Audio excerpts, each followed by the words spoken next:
Okay, good evening. Nice to see you. Although I'm a little bit sad, this is the last in our lecture series for this season. It came all too quickly. But for those of you who are visiting, welcome to the School of Visual Arts and welcome to the MA Department of Design, Research, Writing and Criticism. My name's Alice. I'm the founder of the program and the chair, and it's great to see you tonight. Thank you very much. Thank you. Very nice. So this is the spread that we've had this semester. It's been really, really great.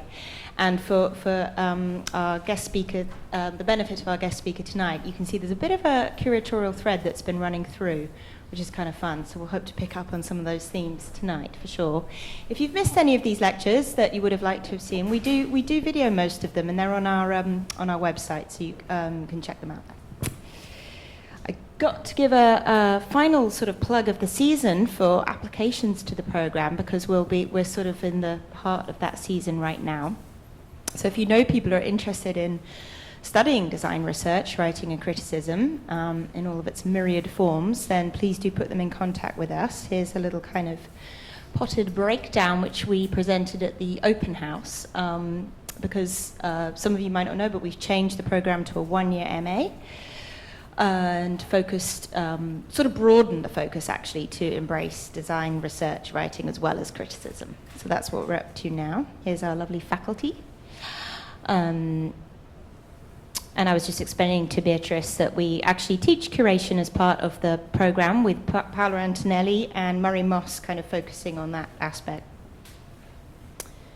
Here are some of the assignment types and skills that we endeavour to cover in our very quick 9 months, but it's been an intense semester, as I'm sure the students can attest.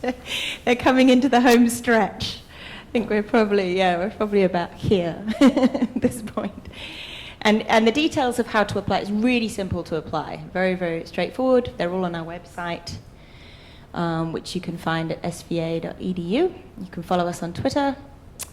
Those are the videos I mentioned, which are available on our Vimeo site. And that's all those details. And also just to mention, after the lecture, we'll have a Q&A. I always prioritize questions from our students first, and then it's open to everyone. And then we'll all have a drink in the reading room next door, so please join us for that. Okay, so Beatrice Galilee, our speaker tonight, is a curator, writer, critic and lecturer. Most recently, she was chief curator of the 2013 Lisbon Architecture Triennale, titled Closer. In 2011, she was co-curator of the Gwangju Design Biennale in South Korea, and that one was called Design is Not Design. I think you like your titles, don't you? And in 2009, she co-curated the Shenzhen, Hong Kong Bi-City Biennial of Architecture and Urbanism. And with each of these festivals, Beatrice was really keen, I think, to complicate, the architectural discourse that focuses so much on kind of architects, and swinging the spotlight away from that, focusing instead on the cities themselves and the ways in which the projects and interventions that she catalyzed might take hold and evolve over time and find ways to engage broad public audiences, which obviously is where our interests on the program intersect very closely with hers. Beatrice studied architecture at the University of Bath and then architectural history at the Bartlett School of Architecture. Before moving here earlier this year, Beatrice was an editor at Icon magazine and a contributing editor to Domus magazine. Also an associate lecturer in the Spatial Practices program at Central St Martin's College of Art and Design in London. So we invited Beatrice to join us tonight because I think, obviously, she provides us with a fascinating role model for my students who are interested in careers that comprise commentary, interpretation, and criticism of design and architecture. And also because she's in the middle of a project, and I always think it's interesting to get people here when they're in the middle of things and haven't even had a chance to reflect or have any hindsight whatsoever. So I thought that would be an interesting moment. She's basically 8 months into a new job as Associate Curator of Architecture and Design at the Met, where she helps to generate research, develop and manage the Modern and Contemporary Collection and the Breuer Project, and other special exhibitions, which she may mention. Of course, I'm curious to know what it's like so far for a curator of these freewheeling, experimental, citywide festivals to transition to a more traditional collection-based museum situation. What new opportunities does this new position bring? And which of the benefits of independence does she miss? So here to tell us about triennials, transplantation, testing tradition, and more, please welcome Beatrice Galilee. Okay. Well, thanks for that lovely introduction. It's you know, oh, is that my water? Yeah, it's totally lovely to be here, and I'm really grateful for the opportunity to speak to you all at the kind of interesting point in your career, I guess, where you're all kind of, I don't know, also in the middle of something or on your way somewhere, which I definitely felt like I've been for a long time, and now I kind of got somewhere, and also trying to change that and trying to, you know, kind of identify with how to bring my experiences that Alice mentioned that are so myriad and kind of spontaneous into an institution that is known for the total opposite of that. But, however, so I guess that, well, that's somewhat recognizable for people in New York. But the architecture at the Met has never been a department. I'm still not a department. I'm within the modern and contemporary department, and I'm a specialist curator in architecture and design. But what you may not know is that the Met actually has a very interesting history when it comes to architecture exhibitions. And in 1929, the Met commissioned an exhibition called The Architect and the Industrial Arts, which was actually a pretty seminal show where the curators of modern and contemporary art commissioned the Architectural League in collaboration with many major architects of the time, American architects of the time, to make rooms, to make rooms inspired by much of what people were seeing in like the storerooms of Macy's. So the exhibition architects and curators were inspired by the way that design was being displayed in shopping centers in the kind of booming 20s in New York. And they took that methodology and brought it to the Met, and they commissioned, the fireplaces were commissioned and made in Pittsburgh. They had Eero Saarinen designing interior designs and making tea sets, and the chairs were all designed and commissioned, and there was real marble used. And the exhibition was only intended to last for 6 weeks, but because it was so super successful, it lasted for the entire summer. And this was then followed by, in 1932, the kind of seminal MoMA show by Philip Johnson about the international style, which was in a way some kind of a reaction to the Met's approach of a kind of more conservative American architecture, looking, you know, very kind of Art Deco and pastiche in some ways. And so the Met has a kind of role to play in the history of architecture exhibitions, in my opinion. And now, actually, you know, I've only been there for a few months, but just to kind of cycle through a little bit about the relationship between art and architecture at the Met. We have right now there's a film by Amy Siegel, Provenance, which is about, I don't know if has anyone seen that show? You must go before it closes in January. It's a beautiful film that kind of charts the life story of a chair at Chandigarh. The kind of, the Pierre Jeanneret and Le Corbusier project in northern India, and the film documents not only the chair's lifespan and its intention, but like how it's photographed and how it goes on. Anyway, go and see the film. We've also had Dan Graham on the roof of the Met with Günter Vogt, the landscape architect. We've had Solowitz wall drawings, like interacting and interfacing with the fabric of the building, of the museum. Like this will be demolished and dismantled, as all Solowitz drawings are. We've had Carlo Scarpa glass exhibition, totally stunning collection that we've acquired by Carlo Scarpa. And we've also had photography, Thomas Struth exhibition on right now as well. So you can see that the presence of architecture at the Met is not necessarily explicitly related to buildings or drawings of buildings or monographs of architects, but it kind of exhibits itself through many of the art projects that my department's particularly interested in or that are relevant in contemporary practice and are relevant and interesting to artists today. We also acquired this piece by Heidi Bucher, who's a Swiss artist who died in the mid-90s. And as you can see, these are kind of prints of a room called the Herrenzimmer. And she kind of, in the same way that Rachel Whiteread would do a little bit later, kind of formed the sort of memories of the buildings and the spaces of her bedroom onto these kind of weird plastic resin situations. And that, that's also a kind of spatial practice. It's a kind of memory of a space and a building and the domesticity that kind of remains within that. So this kind of work is also being collected by the Met and will be exhibited at some point in the future. Maybe by me, maybe by my colleagues in the department. And as you know, we will. And I'm kind of framing the fact that we're moving to the Marcel Breuer building as a kind of architectural acquisition for my department. Like, we're kind of acquiring a building in a really lovely way, and we'll be there for at least 8 years.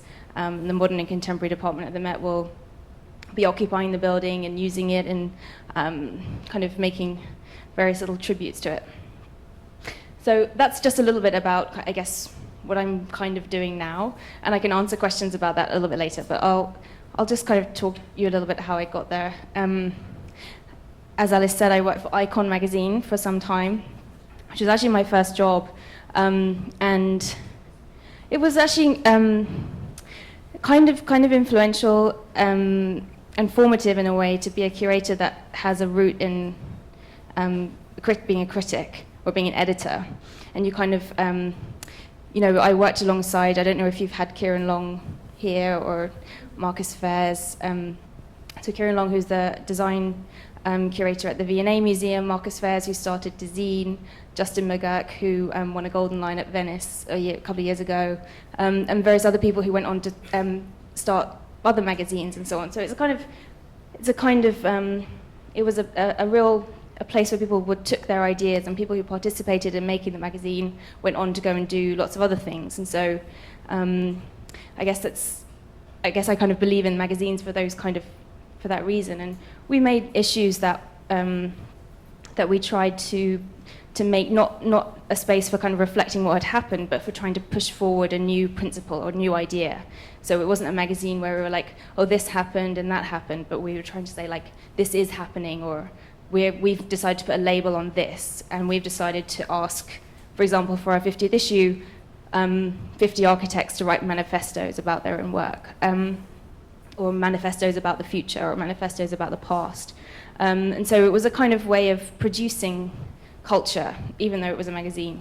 And that, when I moved to China, I kind of took that principle to Shenzhen, which is a very strange place in southern China, right next to the Hong Kong border. And this was the 3rd edition of the Biennale that they had there. And together with O Ning, who is the chief curator, and a group of other curators, we decided to also kind of produce new work and new culture and try to make new spaces in the city.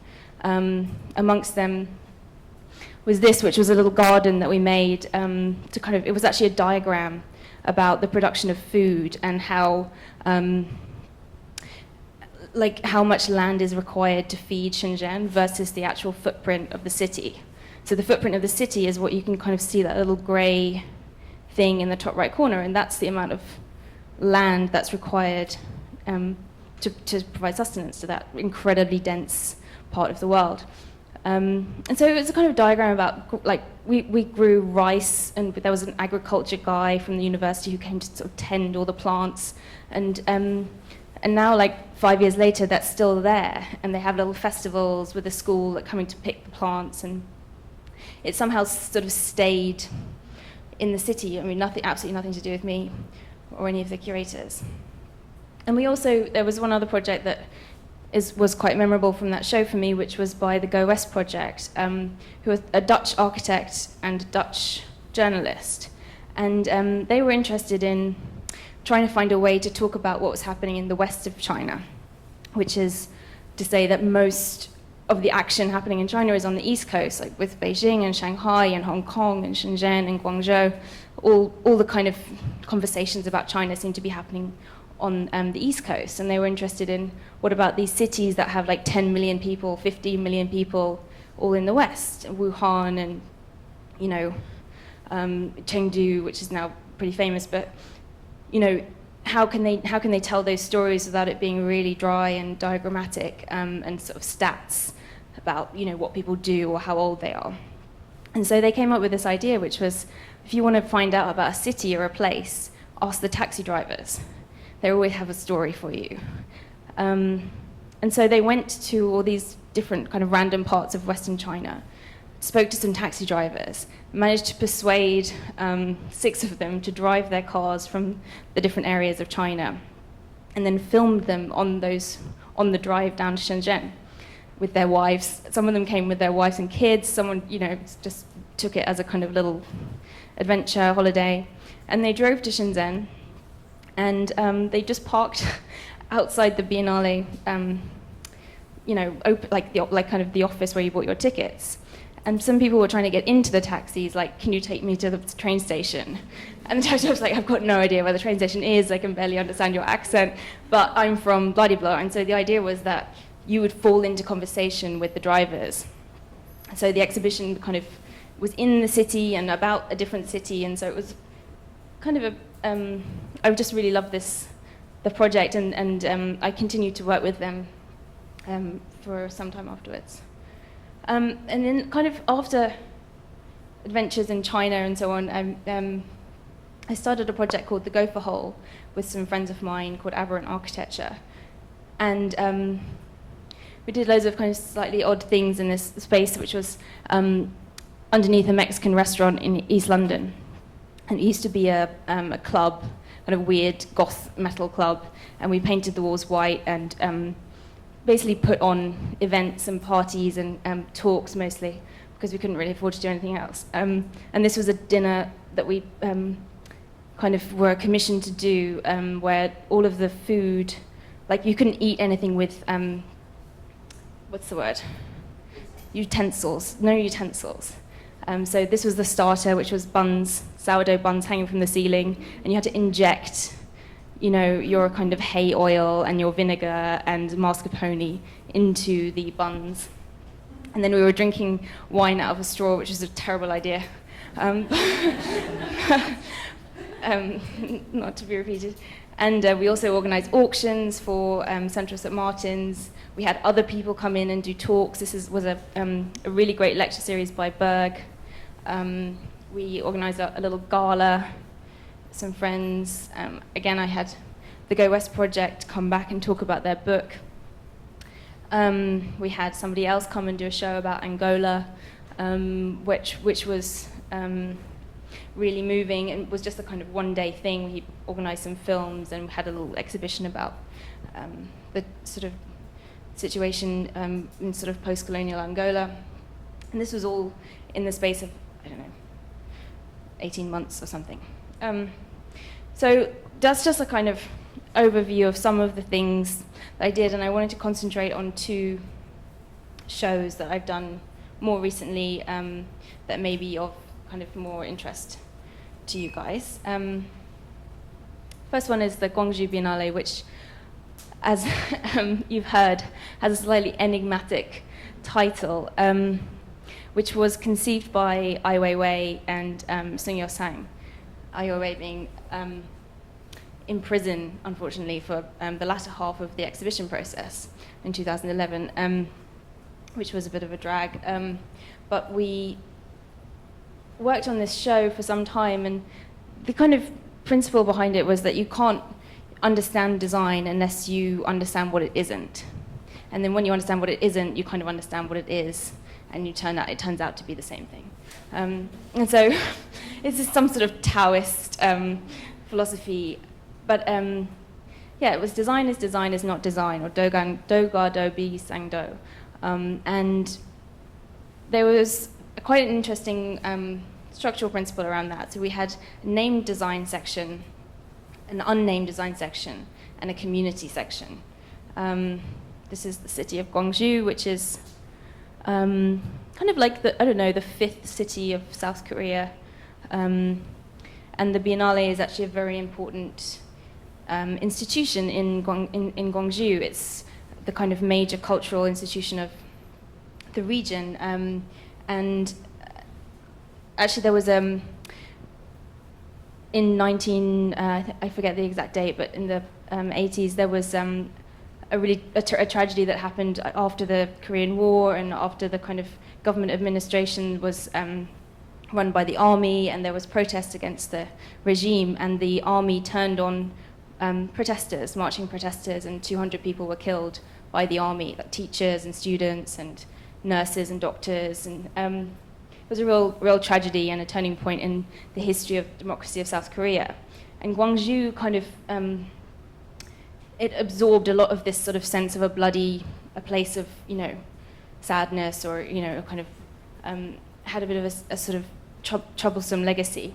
And so the mayor of Gwangju in the 90s decided to kind of try and integrate this idea of a biennale, like followed by the Venice Biennale, an art biennale for South Korea, which would take place in Gwangju and would help kind of spin a different story about the city, which is often the reason people have biennales in their cities. They just want to be associated with culture. But I sort of found this quite a good example of a successful biennale.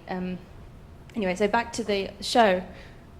The idea of like non-design was curated by Ai Weiwei, and then there was a design. There was like named design and unnamed design. And so unnamed design included things like the visualization of DNA coding, which is a design. It's like a designed thing that has a kind of visual effect, but doesn't have anything to do with designers. No one went to design school when they invented a way of visualizing DNA coding. You can see the top is the human DNA and the bottom is the Western gorilla. This is like incredibly similar, sort of fractals of difference with the DNA coding. And we also had name design, which was this amazing Korean performance artist called Eunmei Ahn, who did this project called, like I can't remember the name of it, but something to do with confetti. And this is a load of old, elderly Korean women dancing, using like traditional Korean folk dancing. And she filmed this project and projected it in a really beautiful way. And so we had, for the name design, we had not particularly named people, which was a slight bone of contention. We also had like Andre Hacker building this little project called Sweet Parliament Home. So all of the projects kind of took on this, like a real spatial dimension. They were real things that you walked into, things that you experienced, things that you kind of, it was more than just an observation. You kind of had the sense that something was made and there was something that had a presence there.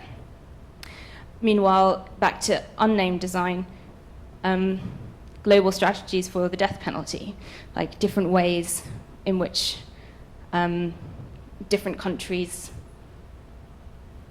have capital punishment. So, like what does that say? Like who designs that? Who makes the decision about how someone's going to die? And what does that say about the culture?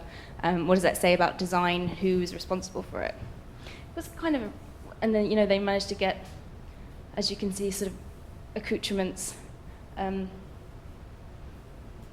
There was also, I haven't got a picture of it, there was also kind of sex toys like fake vaginas, and there was a whole world of unnamed design, which included also things like the guy that invented, what are they called, like for babies when they're sick, what are they called? Incubators. So there's a problem in certain regions where like people are given incubators by the West, and then they break down and they're completely useless because there's nobody there to fix them. And so somebody invented a way of making an incubator using motorcycle parts, so that anyone, if they break down, then you can just go to the local garage and get the replacement parts. So again, it's like, how do you find design in a world where everything is kind of designed, but they don't really necessarily get the credit in design schools? So my part of that show was to look at the idea of community in design.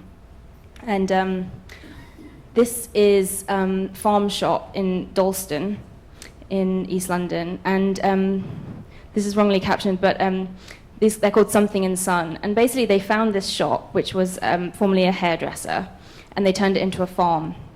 So it's a farm in a shop. And they have, on the roof there's chickens, in the basement there's mushrooms, on the ground floor there's tilapia, and the water from the tilapia goes and is pumped into basil plants and all kind of other things. And so like this is kind of a story about urban production of food, but also about appropriation of spaces, of derelict spaces, and how to improve neighborhoods with small amounts of money and large amounts of ideas and innovation. And so this was put together by an engineer and a graphic designer. So I was interested in how this kind of thing was a community project that involves so many different levels of community and so many different levels of strategy and design.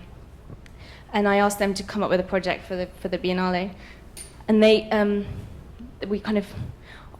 invented this idea that you never see the kind of the roots of the plants. And so they wanted to kind of rebuild an entire aquaponic system inside the gallery space, where all the plants would be watered, and people could go and see how that worked.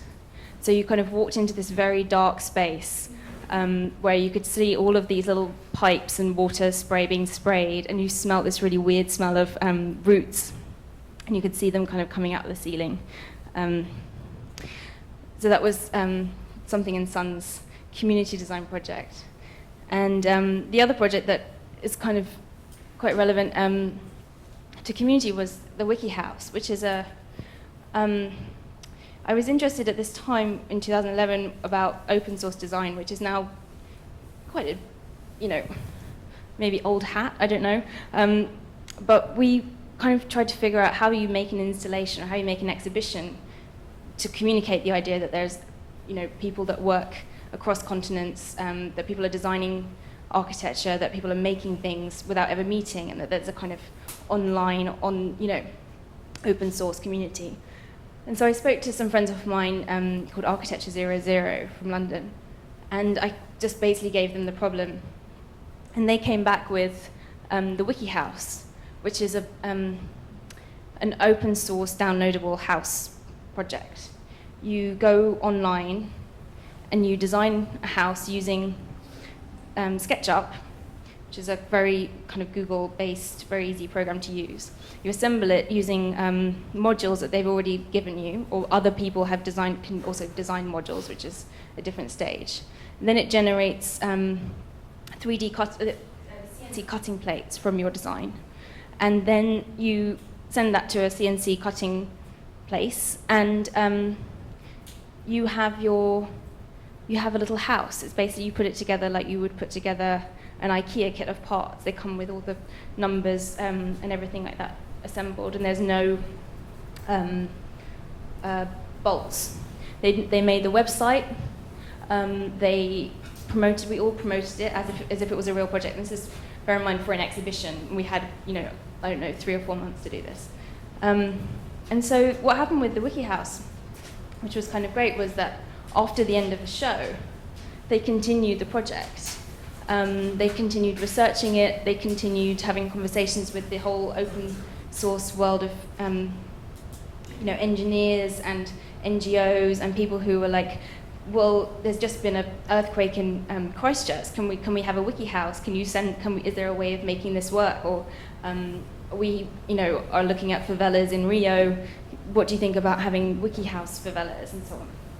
And so they went to Rio, and they went to Christchurch, they went to Holland, and then they also developed a furniture range that kind of emerged out of that, which is a kind of sort of open source CNC milled furniture range. And this year they just made, at the London Design Festival this year, the first sort of fully working, operating, fully functioning Wiki House. So it's, I suppose for me, an example of a project or an exhibition that, isn't just about, not just about doing things, but it's also about being a curator that kind of invests in ideas or tries to become more than a commissioner, more than a patron, but kind of collaborating providing platforms for real things to happen in the real world, even though that was, much to do with the spirit of the architects that I worked with, but nonetheless, a really, really great and special project. And the Lisbon Architecture Triennale, which I curated last year, had a kind of an organizing principle that was inspired by the other works that I've talked about, which is like, how can we talk about architecture that is more than architecture? How can we present architecture that is providing opportunities, that kind of has a spirit to it that's more than someone's idea about proportions or somebody's idea about kind of materiality or whatever. And so Closer was kind of about the plurality of architectural practice and spatial practices, and trying to kind of unravel and uncover new ways in which people practice architecture and ways that you can find architecture in the city and around people. And we started off with a website designed by Zach Keyes. I don't know if any of you know, or if you had him come and speak here. And we just started off by asking some questions on our website, and then trying to sort of get a conversation going about pretty much anything really, and wondering if this would actually work, and if people would put loads of swear words on our website. They kind of did, but it was fine. And then, what we did after that was to use what kind of came out of our questions and answers, and put them into the city. And so the answers that we kind of drew out, we sort of tried to put them around the place and try and show that there's a relationship between, the kind of the Triennale, which is sometimes a little bit confusing to people.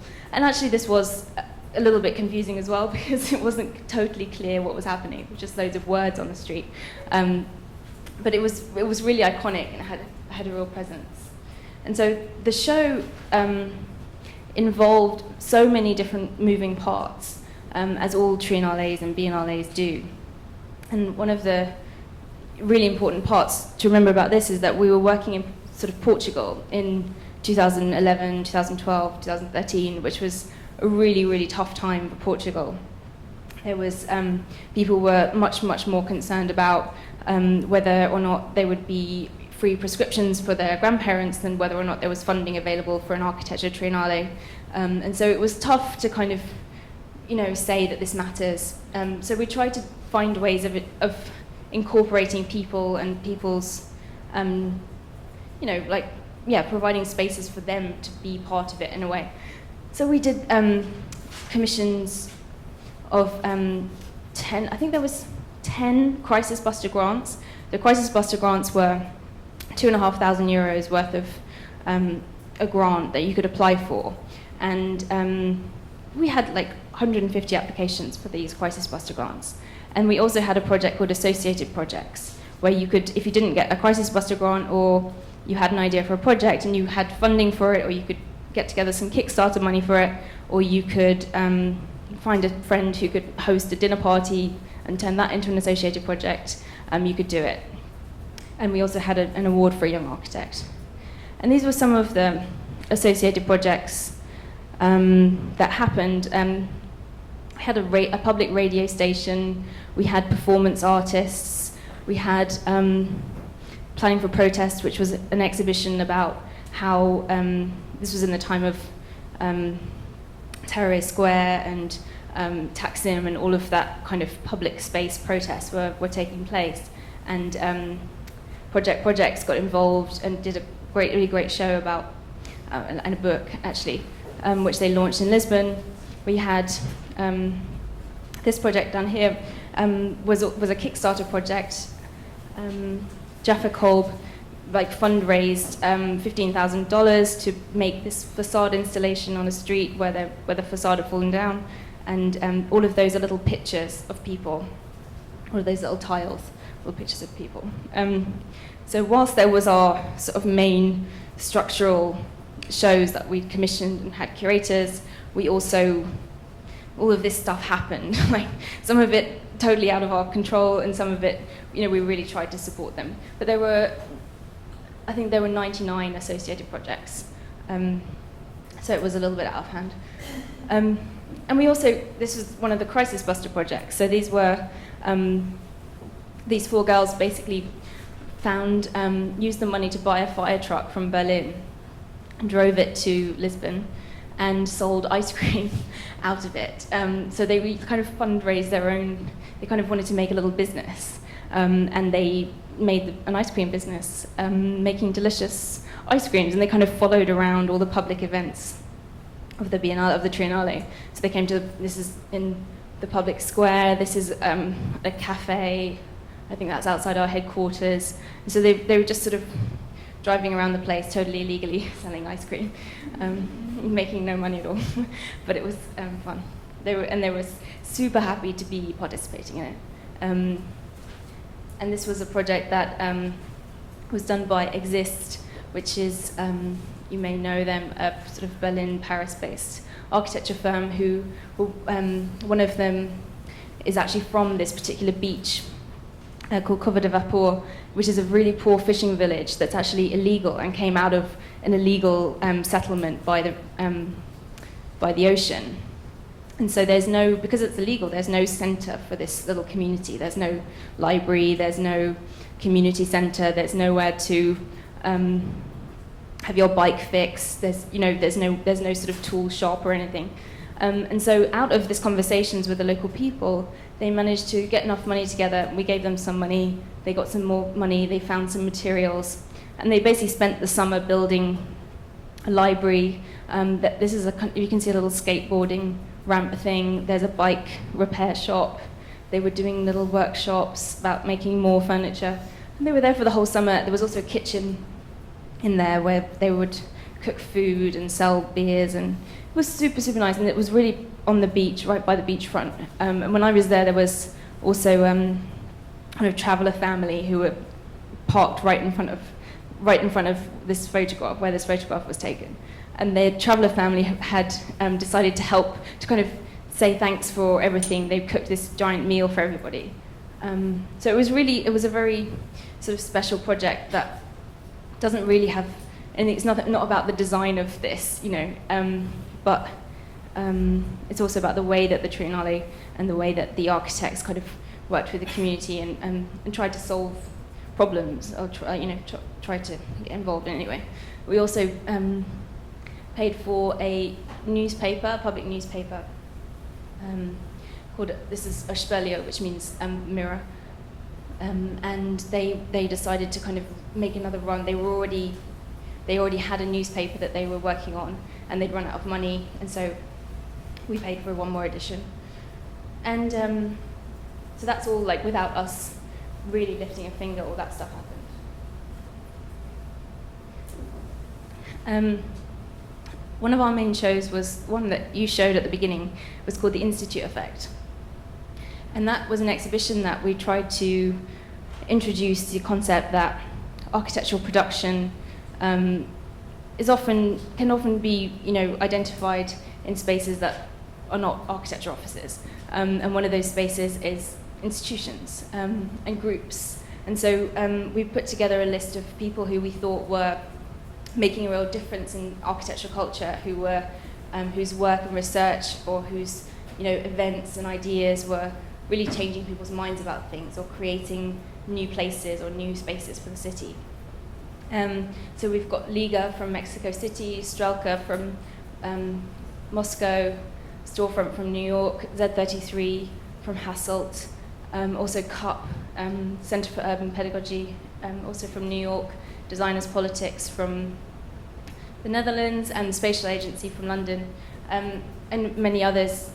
And we invited them to come to Lisbon for a week and sort of display and show and talk about their work as an institution and how that affects the city.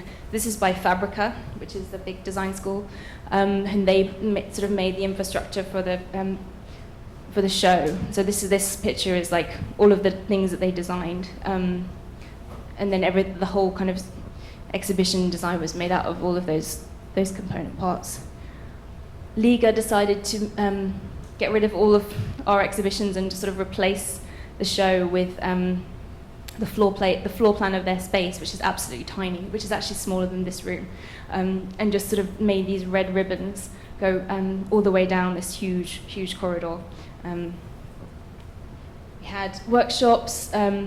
Most of the production came out of workshops and conversations, but it was a really a kind of an experimental show in the sense that when you went there and there wasn't anybody in the space, it was just incredibly confusing. So we also learned a little bit about, maybe if you have an exhibition that unfolds over time where you have like multiple people occupying the space one after the other consecutively, we've sort of learned along the way that we just had to provide much more signposting and much more support for that kind of idea, because essentially this white wall on the left was filled up gradually week after week by the institutions who wrote down what they were doing, who used it as a kind of ideas board or whatever. So it kind of evolved over time, and probably by the last month it was a really vibrant show. But the first few months it was like, what's going on in here? It's like a totally empty room waiting for an institution to show up. So we tried to do things, and sometimes they worked and sometimes they didn't. Sometimes bits of them worked really well.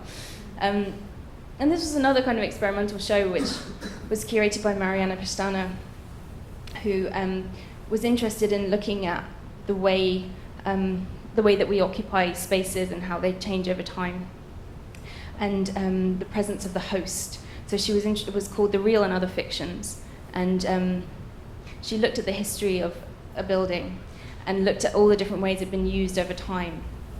So whether it was one room that had been a kitchen and another room that had been a place for political protest, or another space that had been used for political meetings and so on. So this was actually the home of one of the one of the prime ministers of Portugal. So she found all these really interesting histories. And then each of the rooms tried to recreate a history in new ways. So this was obviously a dining room. She created this very complicated series of dinners which were hosted by a marquis. So you went to a dinner, and it was, first of all, curated to the nth degree, to the sense that she had commissioned a group called the Centre for Economic Gastronomy to make the menu. And then she commissioned somebody else to decide the kind of topic of conversation at the dinner for the menu. So it was kind of this whole kind of Russian doll of ideas, and it was really amazing. So you could come and have this, the idea of the food was related to the idea of the topic of the conversation. So there was one meal that I went to where they had these little rocks that were made of meringue that were inspired by the fact that there was an earthquake in 1755 in Portugal, and that had to be the topic of conversation, was like the ruptures in the city. It was kind of intense and amazing. And she also, this is the outside of the building, and we also tried to use, they have these little structures which were little parliaments to have conversations, and sometimes we let the associated projects people use our exhibition stuff. So that's like a little bit of outside stuff. And then we had this image which is a live fanzine machine. And this was a place that was this room, as you can see, totally crumbling and beautiful, was once used by a group of people who were like the most sort of enlightened mind of the age, and they would come and discuss various topics. And this group called Friendly Fire from Porto decided that this would become, they would make a huge giant magazine out of all these little chapters. And so inside this circle, there were things like, you could write a letter to Bjarke Ingels, or you could also write a letter to me. And some people were just like, anyway, and so there was like Rim Koolhaas and Zaha Hadid, and that kind of thing. And we had people there twice a week, hosting events and doing things, making magazines. I think they're going to make a giant book out of this at some point. But this kind of worked as an installation and also as a place of action. We also had Carsten Huller, a games room where there was once a games room. This was also a space where people kind of hung out a little bit. And we also had Maria Fusco, who is a writer, come and do a residency, and she was there reading kind of sort of, it's like such an amazing room. This is like a broken beams kind of shining down, and then there was somebody sort of reading poetry next door. So the whole experience was quite unearthly, and quite a sort of very particular experience. And then we have our public program, which is in the city centre. This is we tried to get away from the idea that a biennale has to have a public program in a big lecture theatre. You have to pay like big bucks for the tickets, and only famous architects would speak. I mean, we realised that that is actually a really good idea, because when you don't do that, you don't have anyone buying tickets, and you don't have enough money to pay your speakers, and so there's like there are ways kind of learned. There are certain reasons that people have fill out 1,000-seater auditoriums with 100 euro tickets, because that's how you pay for things. But anyway, so we decided to make everything free and put it all in the public square. And we put on performances. This is a play by Andre Hacker called Superpowers of 10, which was inspired by the Charles and Ray Eames film. And basically, the whole thing was this kind of weird paper mache, incredible performance, set to music, really, really wild. And it was the idea that he wanted to kind of talk about what happens. So, the Superpowers of 10 film, where you just go from like one picture to another picture, like zooming out. And Andre was just, with this play and with the script, was saying, well, actually at that time, things were really happening between those scales. Like, what were the human changes that happened at that time? How did society change? You can't just switch from one scale to another. So it was trying to look at the complexity of that time, with information about kind of Kodak filming and just sort of the inventions of the age. And then the final show, which I'm going to talk about, is Future Perfect, which was curated by Liam Young, who I think is also totally a brilliant, amazing person and curator. And he had this huge electricity station to fill. And you can see also with this giant kind of gas dome, some of the answers that came out of the website. Tried to find a way to sort of plaster them all over the city. And so Liam's show was called Future Perfect, and he also wanted to kind of create a film set, essentially. How can you kind of tell a story about the future by writing kind of like writing a science fiction?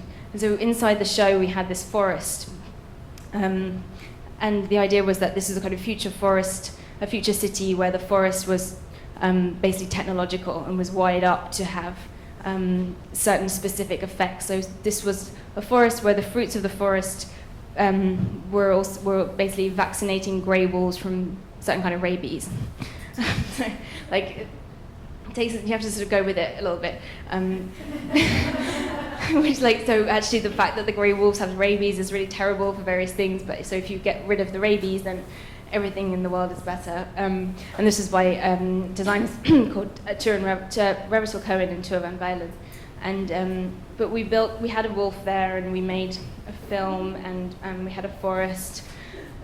And we also looked at fashion and materials, like what would the fashion or the materials of the future be?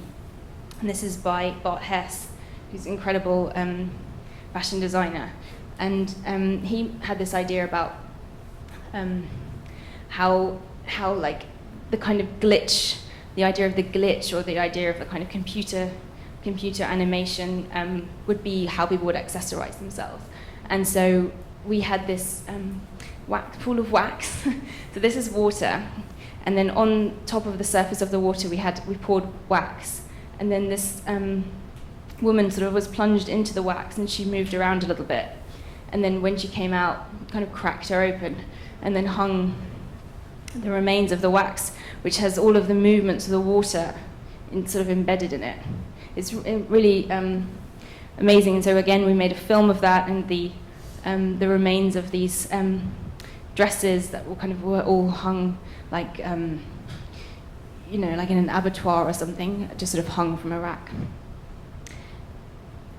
And we also work with Factory 15, who are filmmakers, and Liam, going far above and beyond the call of duty, went to India and filmed this film himself with the filmmakers.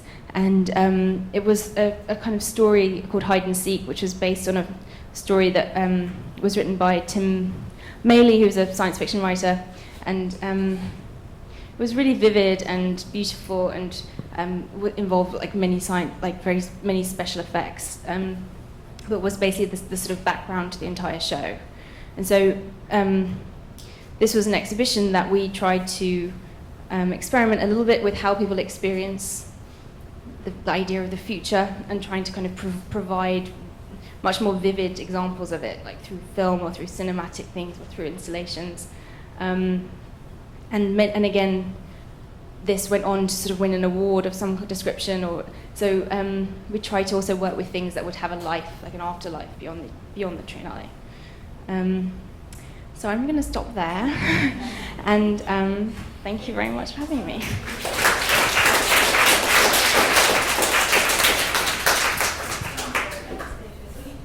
I will. Carry on.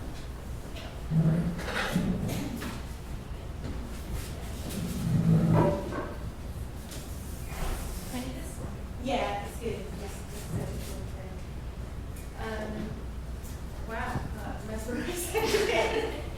I want to wax dress.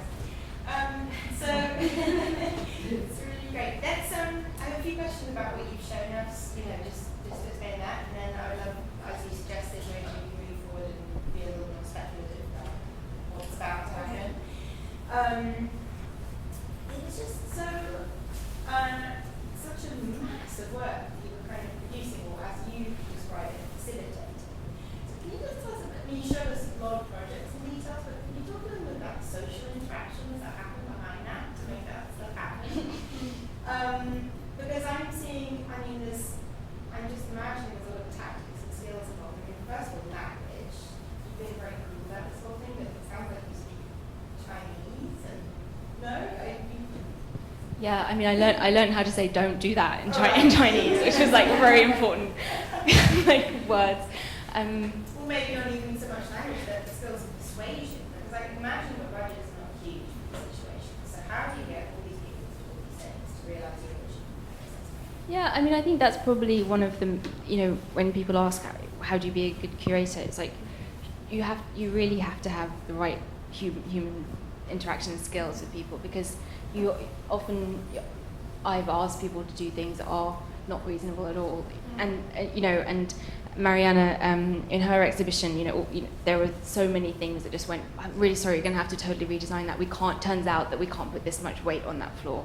Sorry, can you redesign it completely? And you know, and then again, and then again, and then another redesign, and then another budget cut, or no, we found some more money, and you know, so you do have to kind of either, it's a combination of choosing people that you know, that you trust, or that you believe are on the same page as you, and then also just trying to have the kind of communication skills to kind of manage them. It's difficult. It's definitely like, it is probably one of the things that I would be kind of honed in on, like the major issues, which is just like you have to manage people. It's great to have loads of ideas, but you still have to deal with the people behind them.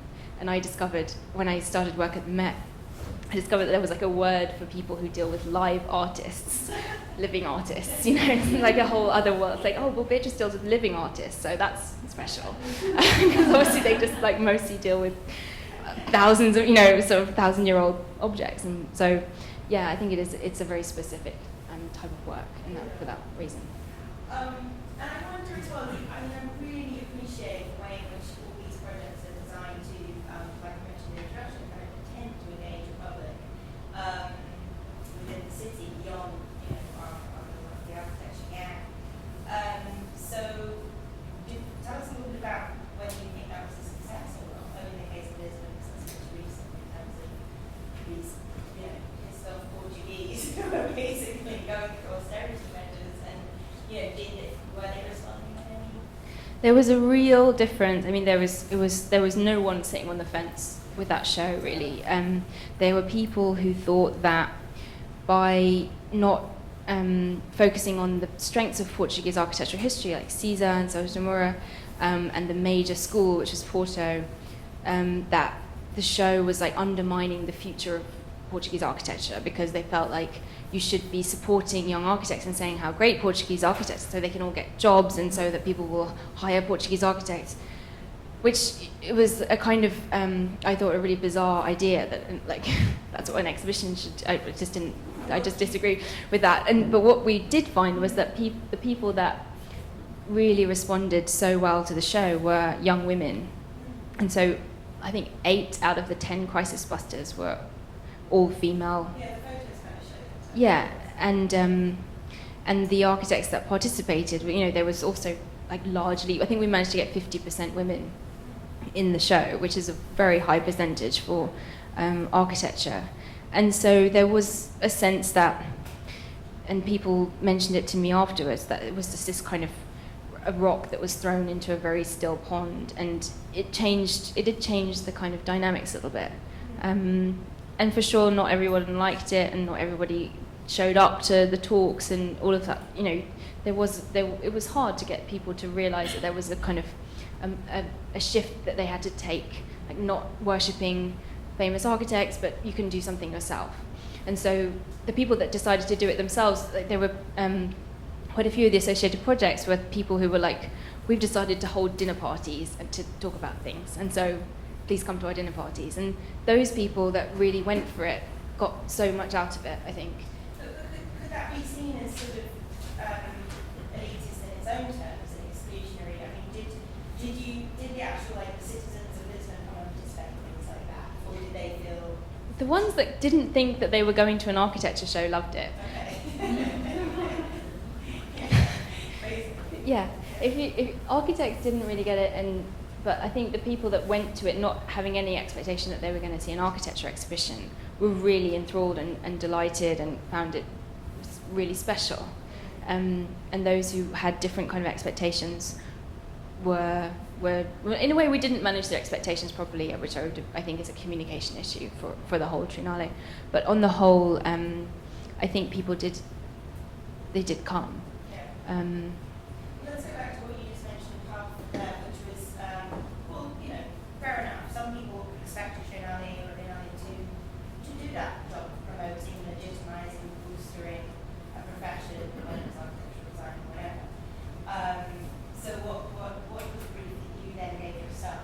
How do you define it? Well, I suppose that we as a group were very young. Average age of our curatorial team was like 27 or something. Like, it was slightly, weirdly young in a way. And we felt very much like we should be supporting a new generation, and that was our responsibility, was to that generation. And I kind of felt like, it's 1 year, we're doing this year. You can do something else in 3 years' time. It happens every 3 years.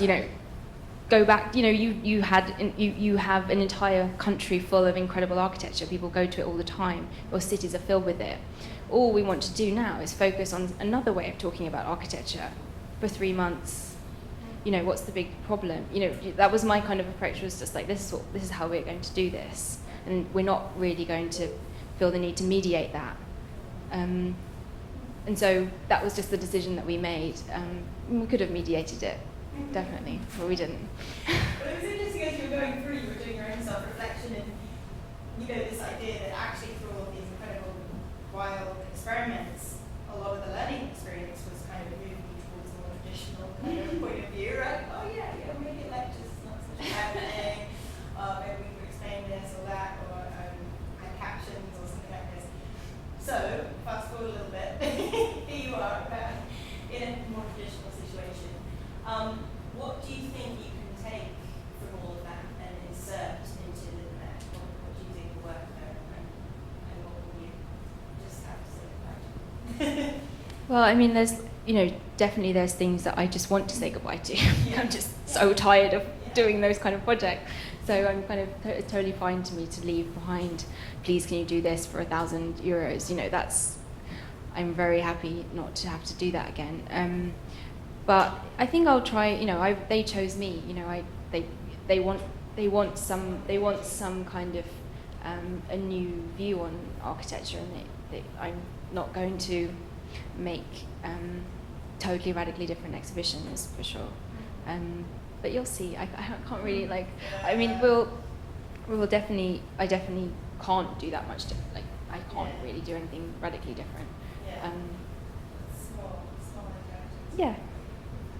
Talk a little bit about what it means for you, what you think it might mean for you to be curating design and architecture within the remit of an art department, right? I mean, what will that bring to what you're doing, and what do you see as the challenges? I mean, it's totally amazing, and it makes me so glad that I'm working in an art museum, because it just feels like every day there's something new that I learn, and there's, my colleagues are discovering artists, or they're bringing new works in, or they're like, oh, look at the new Picasso that's come downstairs, or it's just an incredibly rich environment to work in, and they're really interested in architecture and design, so it's also very, I don't know, it's a great environment to work, basically, because everyone has they're very curious, and they don't have any specific ideas, like previous ideas about architecture or design, because they're art curators. And what I suppose they specifically bring is this sense of a visual language. So I have this idea for this show, and everyone's like, oh, that's so interesting, I never thought about that. What's it going to look like? And that's their main issue, like that's all they want to know. Like, but yeah, that's so interesting, but what does it look like, and how are you going to, what's that going to look like when you put that in a room? And so there's this really strong visual language, which is, I think, going to help. It will definitely make me a better curator. Yeah. Great. Well, thank you for all of that. I'm sure the students have lots of questions. So let's open it up and see. Let's go first. Let's go with these first. Okay. I guess my question has been answered already, but do you think that maybe in the Met there will be more like conserving culture, or will there be still something like this kind of activating architecture and activating culture? Yeah, it's definitely a big issue. Like looking after things is actually what curators should be doing. That's the main job, is kind of identifying things that are really relevant and important of their time, and looking after them forever. So that's something that I'm also learning about, and trying to make a strategy about how like people like Paola she has her way of doing it, the V&A have their way of doing it, and so I'm at the moment more in the phase of just sort of looking at what we have and what could be an approach that would be very particular to the Met, and trying to make that, that's definitely, it's really important, and I've never had to do it before, so yeah, gonna take some thinking. As an extension of that, I'm wondering if part of your brief community involvement in the way that you have been doing with some of these other projects, isn't that hoping that you'll bring that kind of spirit into to the Met, and maybe, I don't know, outreach or Yeah, I think so. going into the streets, I think weirdly, it's definitely is something that we want to do, and particularly at the Breuer building, where we will have a new building, and so there's a chance to kind of build a different community around the institution. And for me, having an entire discipline that it just can't get enough talks and events, they're like constantly going to talks. So I think that there's a chance that there will be a space for me to start to develop a community at the Met. Yeah, I hope so.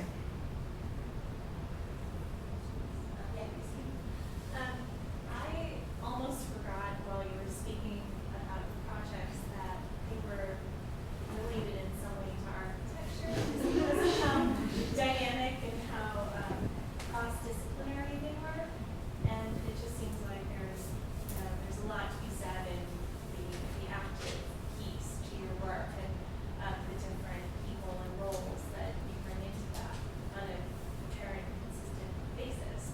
So I'm looking to learn from you, like, what is your point of view on architecture now? And it seems that it's not so much in the static realm, it's much more, as Lisa was saying, the I mean, there's like two things in a way. There's what I'm interested in architecture and what I think makes a good architecture show, and they're not necessarily mutually exclusive. But I'm interested in architecture. I studied architecture history. I go look at buildings for fun. You know, I'm like kind of into architecture. You know, so but actually, what I can get from that as an exhibition is sometimes not so straightforward. So I think, you know, a lot of what I'm going to be doing at the Met is trying to marry those things. Like, how do you make a show that's I find I would like to go to, and is also about a building that I would like to go to, about an architect that I would like to go to. So that's basically the sort of tension. And I am, you know, as I know, like friends of mine who've written books about certain things feel like they don't really want to be necessarily associated with that book for their entire life. They want to write a new book about a different topic. And I think I definitely don't want to be always working with, you know, people doing plays and performances. I also want to do other things. So, you know, it's kind of, yeah, I'm sure it will evolve in different ways over time. Yeah. Christine's question, I mean, was there a point in some of those, in any of the exhibitions you worked on, where you were just like, okay, it's too far, we went too far from architecture at this point? Or, I mean, we work with food, social choreography, dance, you know, action, seemed part of it. Did you have a kind of line drawing sense? No, we didn't, and I remember talking to Liam about it, and we all just were like, well, you can kind of, as I said at the beginning, you can kind of find architecture anywhere, you can find design anywhere. So we just sort of wanted to do the best show that we could, and we felt like our role was to expand what architecture could be and push it. And sometimes you push it too far, and it's totally unrecognizable. And sometimes that is what makes people question. They're suddenly like, what is this doing in an architecture show? What are you talking about? But I think that's what we were prepared to do, and that's what we took as our role as curators, to do that. And then someone else can be like, oh, never do that again, or that's such a good idea, I would do it in a different way, or I would, you know, so we just didn't really feel like holding back, I suppose. And with Bart Hest, like particularly that, you know, that kind of wax dress, you know, it's hard to say that it's not architectural in some way, you know, so you can basically sort of talk your way out of most of those things. Other questions from people? Oh, yeah, So, kind of following along the theme of like what is architecture, what has been like reinforced and increasing architecture. So, I wanted to know a lot of the projects you mentioned from the Biennale and Triennales. You said that they tried to sell ice cream and that totally they didn't get money, or such and such started and then it became a real modular house kit, etc. So I was just wondering, of all of those public projects, what percentage of them do you think lived on and what didn't, and what made the ones that live on? And do you think they would have ever been created had it not been for the Biennale and Triennale? Sorry for the complexity in that question. I'm not sure about the percentage, but I think in general they do live, like all those projects that are commissioned do live on in the sense that they become, if you choose the right people, they become testing grounds for other projects. So they become, for the architects or for the designers, a way of just like, oh, we had this idea that we can't really do for our clients because they won't let us do it, or so they do live on in some ways, in more explicit ways, in the sense that there's still a garden somewhere in Shenzhen growing rice in the middle of a shopping district, or that the Wiki House is a real project now. But other ways, sometimes it's more subtle, and sometimes it's more like that changed the way that changed our profile even. So with Something in Sun, when they put their sort of little farm inside the Biennale, that really changed their profile, and then they met people, you know what I mean, like they're the kind of opportunities for people to be seen at those kind of shows. It was also a way of living, of having them live on, and so being in the catalogue. They all have that kind of, the context in which I'm asking this is, for instance, yesterday it was called Winter Theme, and there was stuff that, for instance, suddenly a sculpture, it was around Lincoln Center and on the circle, and there was also an installation that closed yesterday in Lincoln Center that was a huge screen, and I don't want to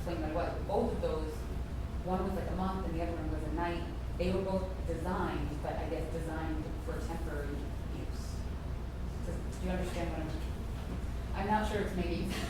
Okay, it's like I'm saying like those design things were designed, but designed to melt, or designed like, in that case because of liability, the guy told me that he was going to have to destroy his ice nutcracker at 9:30 p.m.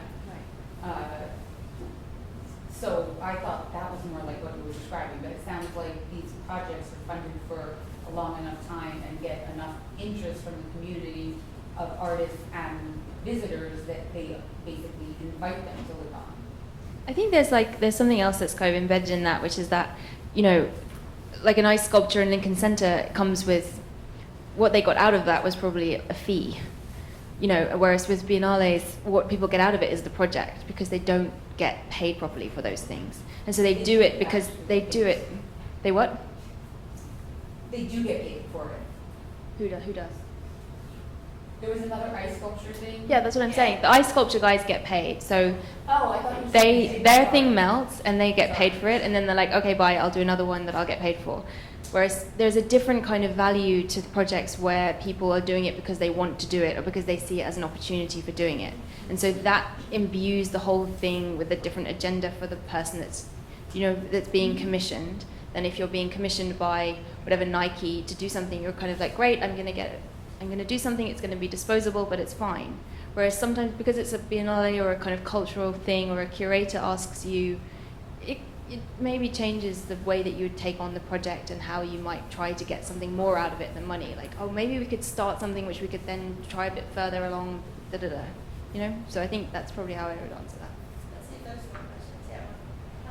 So in terms of the new broader building, it seems like that building is so different than the current building, and I'm wondering how that's influencing the way you guys are working to curate for it, or if that's influencing the types of shows. Yeah, totally. It's really exciting, and it's great for me because, you know, we have like a little model of the Breuer building in our library now, and we're looking at the spaces and thinking about how did the architect want that to be, like how should we use that window, and trying to use the architecture to kind of inform the exhibitions, really, and trying to show the building off again, and trying to clear up the ground floor space and the lower ground floor and so on, we really are trying to be caretakers or conservators of that building and trying to get the most out of it. Yeah, it's like a very fundamental, it plays a very fundamental role in the shows that we'll do and how we'll kind of take care of the building, for sure.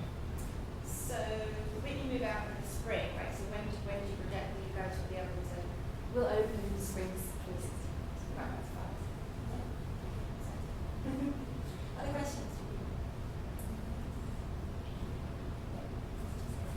I was wondering, with all the projects and biennales and triennales you've worked on, do you think like architecture and design is increasingly taking a turn towards being a form of media and entertainment?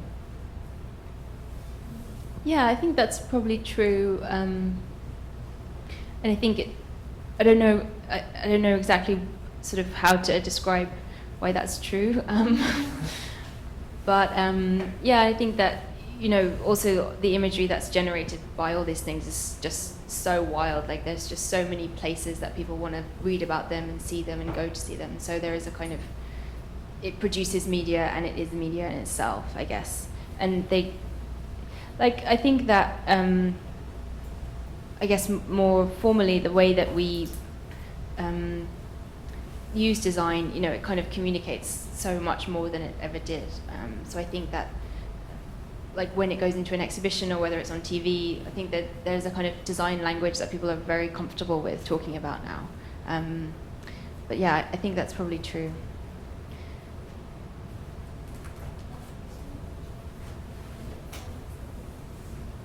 Just to put you on the spot, do you think that the conservative nature of the Met will force you to become more conservative? I don't know that the Met is inherently conservative. I think there's like an assumption embedded in that, which I don't know if is totally true, because we are moving into a Marcel Breuer building on Madison Avenue, which is not conservative at all. And I think that the Met is like really, you know, in the last 5 years trying to get out of that idea that it's like, you know, heavy and old and boring or whatever, you know, and just full of Egyptian mummies or whatever, you know, and trying to be contemporary. And I think that I don't think I personally will become conservative, but I may, you know, I think that, yeah, that like the whole curatorial culture will change, definitely. I'm going to keep fighting.